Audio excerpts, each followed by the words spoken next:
நான் வச்சு கொடுமா சொல்லு. சாமி சரணம் ஐயப்பா. தமிழக முதலமைச்சர் அவர்களுக்கு சின்ன ஒரு விண்ணப்பம். வேலூர் மாவட்டத்தில் சபரிமலைக்கு பேருந்து தேவைப்படுகிறது. நான் 36 ஆண்டு செல்லிருக்கிறேன். ஒரு பேருந்து வசதியும் கிடையாது.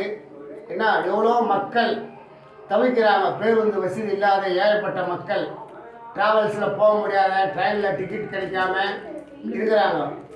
வேலூர் திமுக கோட்டை ஆளும் என்றால் சபரிமலைக்கு பஸ்ஸுகள் விட வேண்டும்.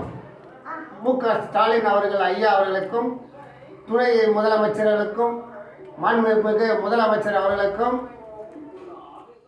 ஒரு பஸ்ஸு இந்த கார்த்திகை 1ஆம் தேதி முதல் பஸ்ஸு தொடங்க வேண்டும் வேலூர் மாவட்டத்தில். சாமியே சரணம் ஐயப்பா. குருசாமி ஏழுமலை 36 ஆண்டு செல்லிருக்கிறேன் சபரிமலைக்கு. இந்த ஆண்டு என்னுடைய குறிக்கோள், வேலூர் மக்கள் குறிக்கோள், சபரிமலை யாத்திரை செல்லும் பக்தர்கள் அனைவரும் இதே வேண்டுகோள் தான் வைத்துக் கொண்டிருக்கிறார்கள். விழுப்புரம், சேலம், கள்ளக்குறிச்சி, சென்னை எல்லா இடத்துல இருந்து பேருந்து செல்லப்பட்டது. வேலூர் மாவட்டத்தில் செல்லவில்லை, பேருந்து வசதி இல்லை. இந்த கார்த்திகை 1ஆம் தேதி முதல் சபரிமலைக்கு பேருந்து போக்குவரத்து விட வேண்டும் ஐயா. முதலமைச்சர் அவர்களே, துணை முதலமைச்சர் அவர்களே, சுவாமியே சரணம் ஐயப்பா.